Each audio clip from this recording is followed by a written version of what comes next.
Hello, and welcome to the 100 Jobs Project. I am your host, Katie Monson-Gant, and welcome back. If you are new here, which you might be because this is only our second episode, the 100 Jobs Project is a place where I am talking to 100 real people about what they do every day. A lot of this stems from my own relentless curiosity about what is going on in the lives of everyone around me.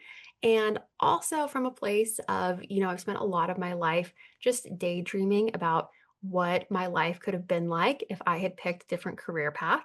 And so if you have found yourself in that same boat at any point in time, you are in the right place. If you want to go back and listen to my first episode, that is my life and my career story and a lot more of what this project is about. So go give that a listen. But we are here today with one of our first guests, the fabulous Faith, joining us from Utah. So hello, Faith. How are you?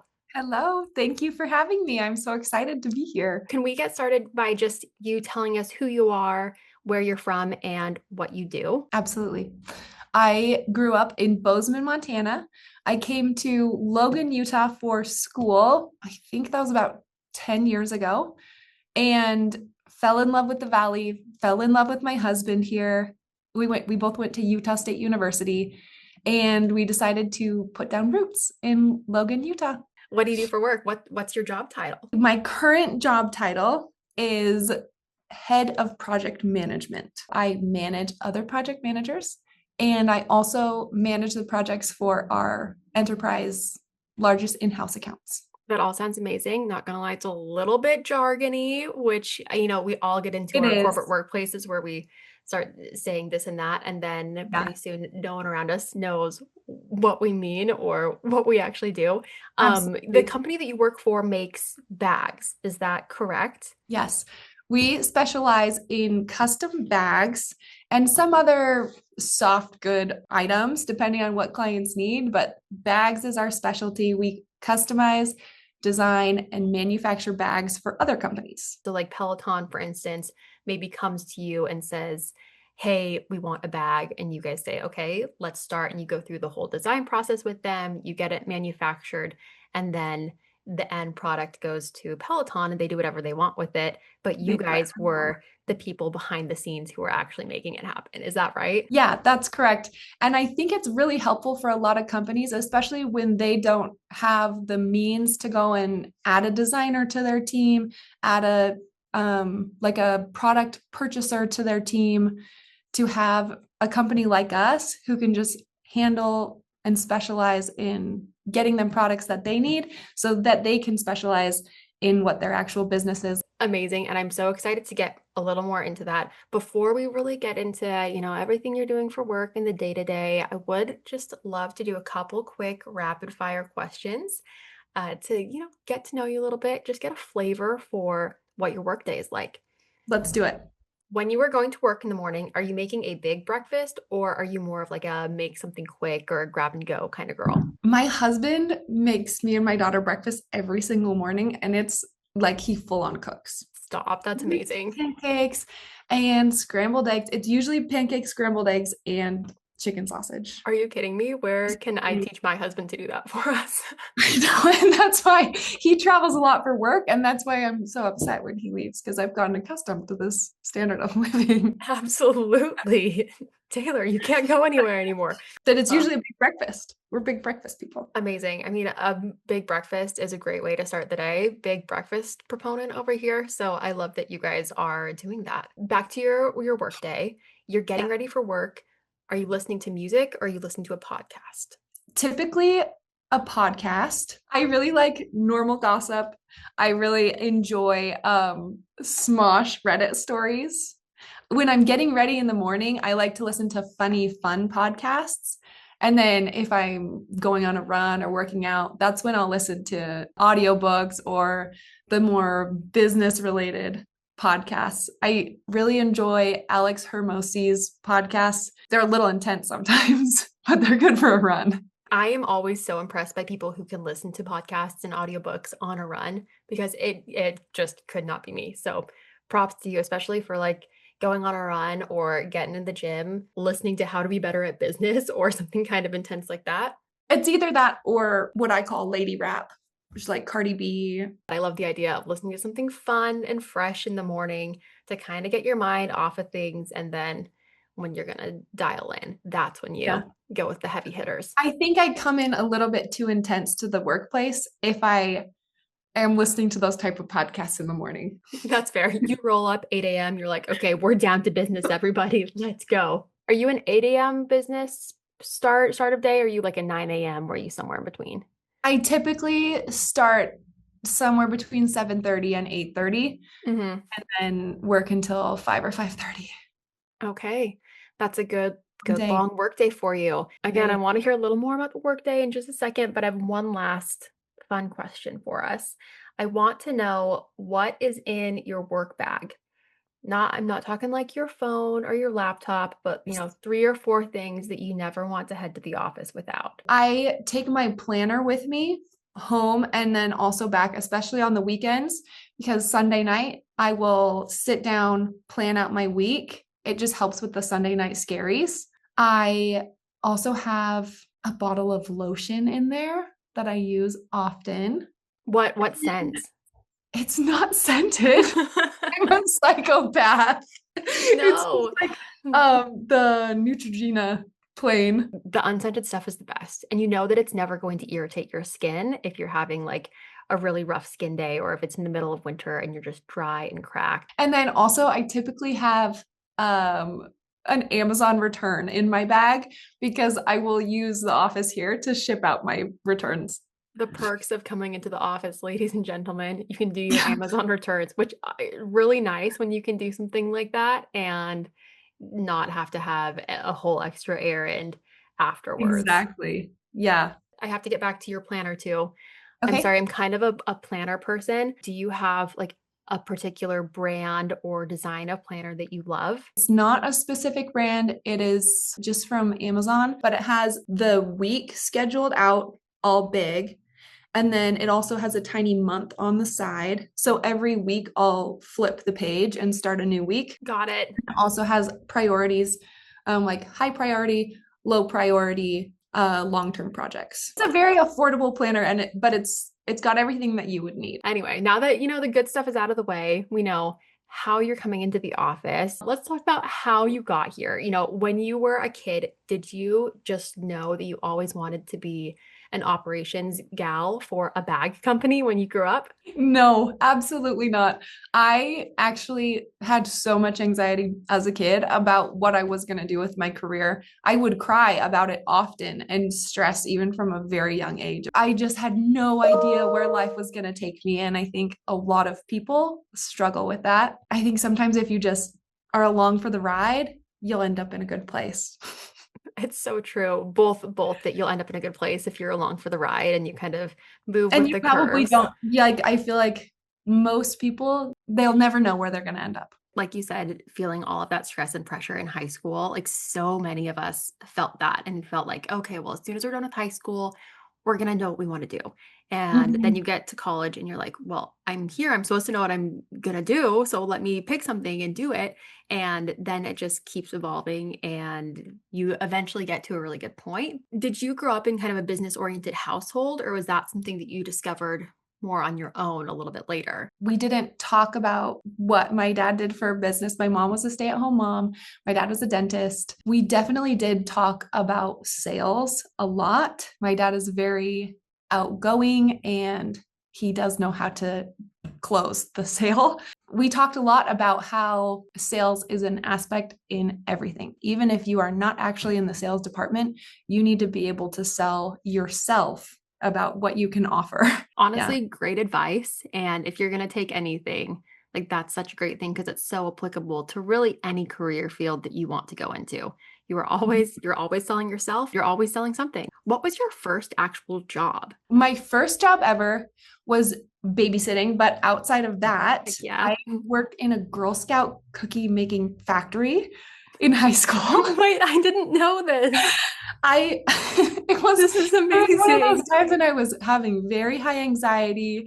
I was honestly feeling like I should just drop out of school and start working right now. Yeah, I signed up to work at this factory and it was so hard and I didn't last very long.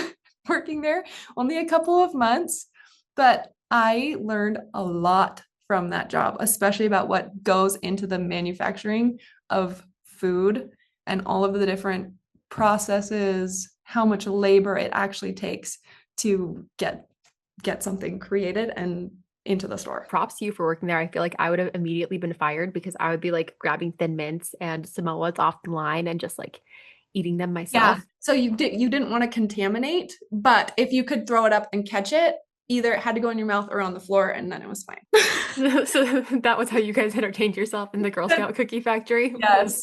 Um, throwing cookies up and trying to just catch yes. them like you would a Then goldfish or M&Ms. the extra crumbles we would get to take home in, like, I would bring home huge bags, like trash bags full Oh my of gosh. cookie crumbles, ones that couldn't be sold. That sounds amazing. I mean, I'm just imagining that in like my Ninja Creamy right now. I will say this is no shade to Girl Scouts because this was a third party manufacturer who had started a contract with them. They were very intense owners, and they would yell at us as the cookies are coming off of the conveyor belt to move faster. Were you like putting the cookies in the, no, you probably weren't. They probably had machines that like put all the cookies in the actual boxes and stuff, right? No, it was by hand. And I think Wow. that at bigger manufacturing facilities, they do have those types of machines.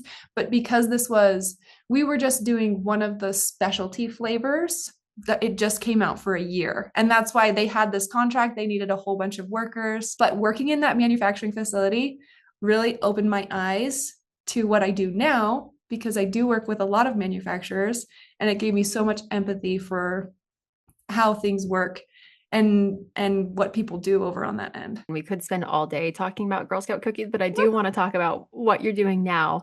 So, Yeah. how did you get this role? So the company I work for, it's called Uenta Design. When I first came on, they were looking for someone who could help with both operations and a little bit of project management. We have had really rapid growth, and we are still a very small company.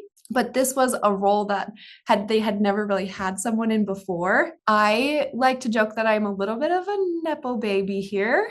My sister-in-law also works here. At the time, she was the head of marketing, and now she is now the brand director. But that's how I heard about the job. And so I came in for an interview at that point. It is a really good call out that so many people are in jobs that they ended up in because they knew somebody. I mean, that's how the majority of the jobs that I have ended up with is I knew somebody, and that's how that's how you stand out a lot of times in a whole stack of resumes. Mhm. Connections are so important. We kind of glossed over education and stuff too.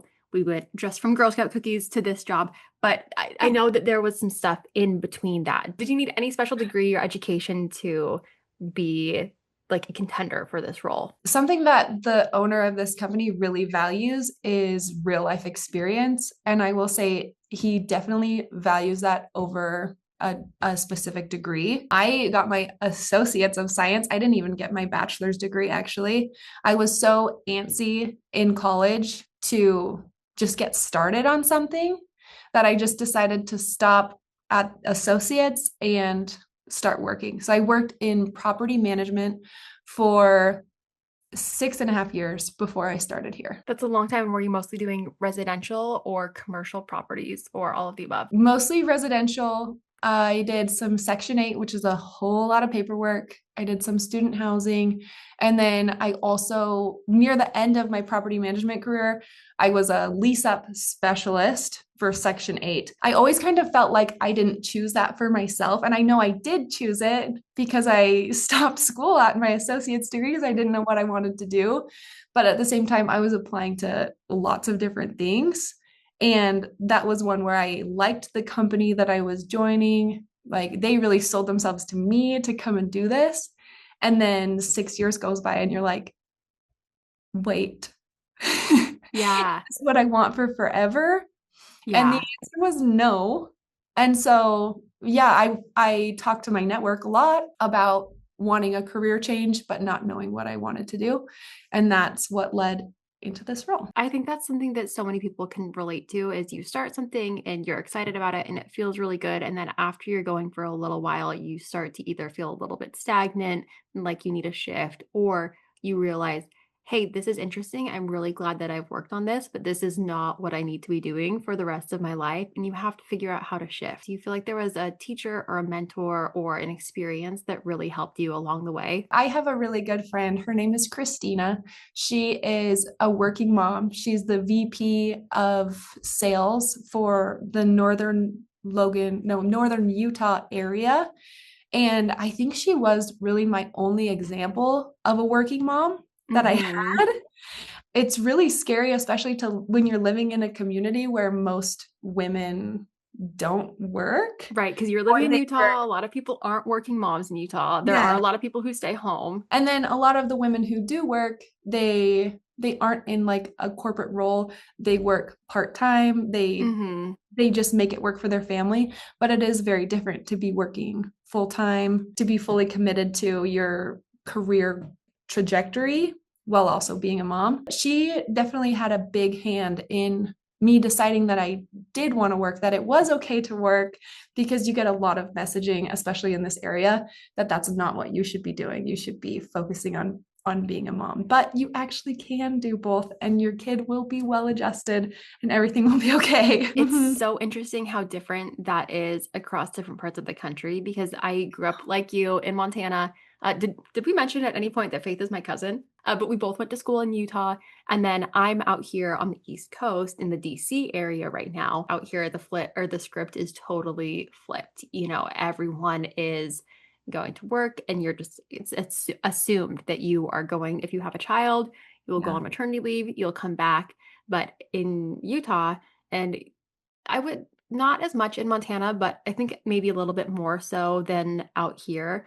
You do kind Mhm. of see a lot of people who are full-time moms and they're picking that rather than career. And so you do have to figure out how you're going to balance what you want and what some of the social norms are in your area. And that can be really tricky and amazing that you had someone who was there to help you and guide you and be an example of what that could look like for your Yeah. family. We didn't And I even don't, mention that you had a kid during that whole period of yeah, yes. working in, real estate to this, but that's such a huge life transition to figure out how to navigate. And I don't want to throw any shade to stay-at-home moms. My wish for all women is to be able to know both sides and to be able to actually choose. And I know that a lot of women can't choose. A lot of households need two incomes these days, but that would be my dream for women. I agree. I really like that dream because when it's not a choice, that's when things start getting really hard. But when you're able Yeah. to choose, I think that's nice. It is a really big thing, especially as a woman and as you're navigating different life things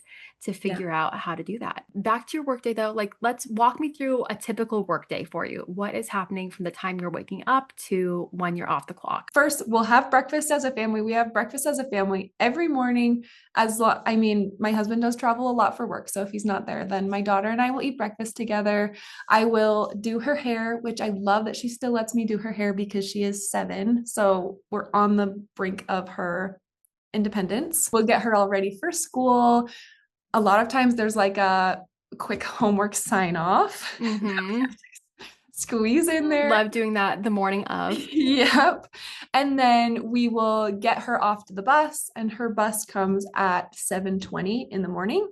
Usually I will be all ready by then too, and I will head straight to work. I come into work, I will make a coffee. Usually I'm the first person here, so I'll unlock all the doors and turn on the lights and turn on the music. I love being the first one here because I get about an hour of uninterrupted work time. At my first job at Marriott, I had to be in by 7:30 every morning, and that was truly the best, was just to be in early. The world is still relatively quiet. You can catch up on everything that you needed to. It's amazing when you have a chance to get a start on your workday before everybody else does. Yeah. And then too, I can leave a little bit earlier. If I can get through all the things I'm trying to get done, then I can typically leave. I say typically, I could leave at 3:30 every day if I wanted to. This job is very flexible, but my actual responsibilities are pretty demanding. You've alluded to some of those actual responsibilities. What are some of those actual responsibilities? So how do you fit into the whole process of designing, producing, manufacturing, shipping? bags? So at the start of my day, I will make sure that the designers for my team all have a full load of work and that it's realistic and that it's not going to burn them out and that they have all the information that they need in order to finish that work. The full process of where I come in is our sales reps have already worked with the client to figure out what they're wanting. We offer free samples, so there's not really a downside to working with us. Once a client has decided that they want to see something, that they want a sample, or sometimes they've already placed an order without even seeing a sample, then that's where I step in and I will take it. I'll work with the designers, I'll work with the client to get it into production. And that's when we hand it off to our ops team and our quality control team. When you're like getting something into production, you mean that you have like factory partners all over the world that you are working with who are actually making the bags for you. They're doing the real work here. Yes. Yeah. The- So we have in-house designers here in the office that will design the product. They'll put together all of the specs and the dimensions and pick the fabric and all of that stuff. And then we do manufacture overseas. Have you ever been able to go visit any of those overseas factories? I have, yeah. Last year, I was able to go to China for 2 weeks and visit some of our manufacturers. We also manufacture out of Vietnam, but it was amazing. It was so cool to meet the people over there. Sometimes there is this perception in the US that, the factories are all sweatshops and people aren't being treated very well. But Mhm. from talking with you before, I believe you've kind of had the opposite experience where you've been able to see some of the regulations and controls that are put in place and making sure that factory people are being treated fairly and well. Absolutely. Yeah. That's something that I really value about this company. We're very picky about which manufacturers we work with. Everybody who's working at the manufacturing facility needs to be making above the standard wage for the area that they're living in. And then we also are very picky about what textile suppliers we work with. They have to have a certain standard of quality, and Mhm. they also have to be able to pass European regulations, which are a lot stricter than the US regulations. Yeah, I didn't even think about that. But when you are manufacturing for different countries, you have to work with all the regulations too. And that can be a headache, but also really interesting to learn about and be part of that whole process. It definitely makes me feel a little bit better about all of the products that we're importing into the United States, just to know that they do have a little bit of higher level of quality to them. They're not going to have as many forever chemicals in them, if any. There are some materials that will always like, I don't know if you knew this, but waterproof things, if it has a waterproof coating, that's always going to have PFASs in it. Ooh, good to know. I'll have to check all of our waterproof stuff for this winter. So, with that, I mean, I'd imagine that going to China was an incredibly memorable part of your job, but have you had any other particularly memorable projects or moments that really stand out to you in your role? Yeah, I think the first project that I managed that was over a $2 million order was a huge, I like it changed my brain chemistry around money, like to even imagine that a company could place an order this big. For bags, which may not even be like the primary thing that they are doing. Yeah, that definitely was more of a turning point in my career, especially confidence wise, to know that I could work directly with a client that big. I could compose myself professionally. We could actually get along and be friends, and that they could order $2 million worth of product in one go. Do you hear that, people? Faith has an associate's degree and she's managing projects over $2 million. So, everyone, I shouldn't say everyone, but a lot of people think that, you have to have all of these fancy degrees and stuff. Associate's degree is a fancy degree, to be fair, but, you don't have a PhD and you're still doing this. And guess what? It's working and it's great and you're fabulous at your job. So, congratulations. That's a really cool Thanks. project to work on. It's a lot though. I mean, how do you balance it all? Like, what do you do to unwind? We play a lot of golf as a family. I try to lift really heavy weights. That helps me a lot to de-stress. And then in the winter, we ski every single Sunday You're as a making me family. want to move to Utah immediately. golfing and weightlifting and skiing all the time I just sounds like know. such a great quality of life. Yeah, our Sundays are always spent outdoors, like at least half of the day on Sunday. That's our goal as a family. What a great way to unwind. I mean, we both grew up in Montana, so skiing was always there, but golf was something that I have only recently started to discover. It's actually so fun. Especially as women, but I would implore more women to start golfing. One, because you're going to have fun. Two, if you think about if you have a partner that's a man and he golfs, it is so annoying when they leave for 2 to 5 hours to golf. You should be able to do that too. And I think a lot of women don't have enough hobbies, but Mhm. it's not that necessarily their partner wouldn't support them in having hobbies. It's just that they maybe don't plan out things. Golf is a wonderful way to hang out with your female friends, and it will also help you in your business career because you can golf with clients. Absolutely, and plus the golf outfits are really cute these days. I feel like there are So so cute. many adorable little golf sets. At my not to make this about me again, but my very first job, I was a lifeguard at a country club, and they had the pool and everything that I was working at, but it bordered the golf course. And a Beautiful. couple times a summer, they always had like a wine and nine night for Mhm. girls to come out with all of their girlfriends, drink a couple glasses of wine, play 9 holes, and that is something that all girls who are sleeping on golf are missing out on. And I think that men wouldn't admit this in general, but golf is such a great way to just be chatting with your friends nonstop while also doing something. I don't know. I'm like, I feel like most men will say, no, no, I love it for the sport aspect. No, it's because you have such cute friends and you wear your cute little outfits and your little glove and hit some little balls together. Okay, we're winding down here. I'll let you go soon. But I do want to talk a little bit about like money, income potential, career growth for anyone who might be interested in this field. So, ChatGPT told me that Mhm. salary opportunities for someone in the US working in operations, which I'm gonna like blanket your career Yeah, under blanket that. it. Yeah.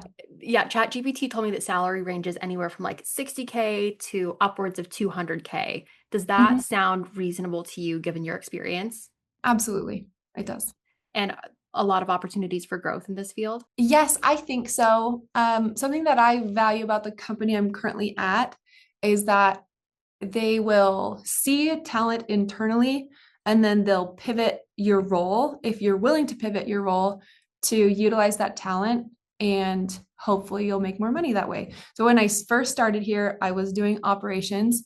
And then about a year in, they said, we would like you to really full send it on project management. That has been really wonderful for me. And I've learned so much. I've been able to implement a lot of systems.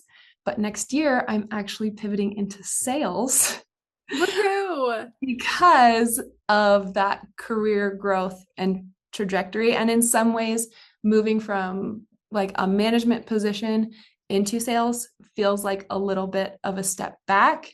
But for me, because my goal is to make more money, that's why I'm making the move. Well, and you can't ever base your career off of what other people might think. I mean, you Yeah. can, and there's plenty of people that do, but long term, your career is about your fulfillment and what is important to you. And so, while on paper, or while to some people, moving from project management to sales might seem, like you said, like a step back, it is absolutely a step forward for you because you're figuring out what you want to do, what is going to make you happy. And at the end of the day, that is what is most important. So, huge congratulations. What an incredible Thank promotion. you. I'm really excited. I definitely have had to wrestle with my internal pride because I love my project manager so much and I love what I do actually every day.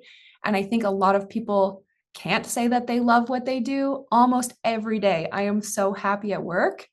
And I think that's pretty rare. It definitely was a struggle to decide to do this, but sales is one of those things where I feel like I have the soft skills to handle it well, but I really want to be able to perfect the art of the sale. And so that I feel like that's one more tool I need in my toolbox. Yeah. Yeah. And I mean, if you're always just adding to the toolbox, by the end of your career, you're going to have like a full, heavy toolbox full Yeah. of tools. Yeah. That's a Yeah, terrible cool. analogy. And I'm fired. you can decide whatever Unsubscribe to do with now. that toolbox. Like I think every single job can teach you something valuable. Even if you don't really think that you're learning anything valuable, you're probably going to look back in a year and say, holy cow, I know so much more than I did when I started. And then you can take all of those different jobs, put them together, maybe start your own company, maybe go join a different company. There are a lot of niches out there. Fabulous advice. Now, on the advice front, if someone is considering this career either fresh out of college or as a pivot or without college, what is something you would tell them to do to get started working in operations or project management? I would say for either operations or project management, look for jobs that you have to manage processes. Even if that's not the name of the job, but that's what you want in the end. If you're managing processes and you can really refine the skill of seeing the bigger picture and getting something from point A to point B, then you're going to have a valuable skill set. I think that's really good advice to end on, but I am actually really curious. I've been thinking about this like the whole time since we started talking. Do you have a favorite bag that you can share with us that you guys have manufactured? I do. It's actually my work bag. I don't have it in here. Should I go grab it? Yeah, let's go grab it real Okay. quick. Okay, I'll be right back. Perfect. As I'm grabbing this, I'm realizing that we work with so many cool brands. I could go grab anything and it would be like, what? You made a laptop sleeve that looks like a pack of Trident gum? This bag is so lame compared to what we do. No, that is But awesome. Okay, for um, anyone listening, Faith is back. She is showing us her favorite bag that she has produced. Oh, this is this is my really favorite cute. bag. It's similar. It gives me similar vibes to the I feel like I'm gonna say it wrong. The base bag, Yeah, BEIS. Do you know that brand? I do know that brand, and I'm trying to remember how to pronounce it right because I have a friend who has a friend who works for the company and is always giving her free swag, and she told me that I was saying it wrong. Base? Yeah. Maybe that. I don't know. I'll ask her. Oh, yeah, it's very similar to that. It's got a debossed Uenta design logo in it, and I have worn it out because this is what I take to work every day. So cute. It is like for anyone, just listening, it is a structured, kind of leather-esque bag, tapered in a little bit, black, very sleek, very classy. I love it. Right now, we are producing backpacks that are the shape of a kind bar, like Oh, the granola bar. yeah. The backpacks are 4 feet tall, and the artwork on them is literally the kind bar. So it's like a huge kind bar that would be on someone's back, and they're going to be used for I think conventions and events where the wearer who works for Kind or who is sponsoring Kind can grab the bars out and then hand them out, and also have the huge bar on their back. It sounds like a great Halloween costume. You could just fill it with candy too and hand that Oh out my on the goodness. streets. It would be a perfect Halloween costume. Or like mini kind bars. I feel like they need to get someone out there on Halloween promoting the brand. Okay, well, Faith, thank you so much for joining us. One final question, thinking holistically about your life, what does success look like to you? I think success looks like being happy most of the time. I think as I grow in my career, so that's definitely going to change, and success will probably look like having more time with my family. I can already feel the tables starting to turn that way, but I think that as long as you're happy more days than not in your career, which I know is really hard to achieve, that is true success. I like that. Being happy more days than not, because there's always going to be hard days, even if you are doing the one thing that you absolutely love. Thank you again so much for joining us. This has been a lovely chat today. I hope you have a great rest of your day, Faith. And if you are listening, remember to subscribe. Tell us what you liked. You can find us at 100jobsproject.com or on Instagram at the 100 Jobs Project. If you want to see Faith's favorite planner that we are going to link, Yes, come find us on there. Anyway, have a great day, everyone, and we will see you next time.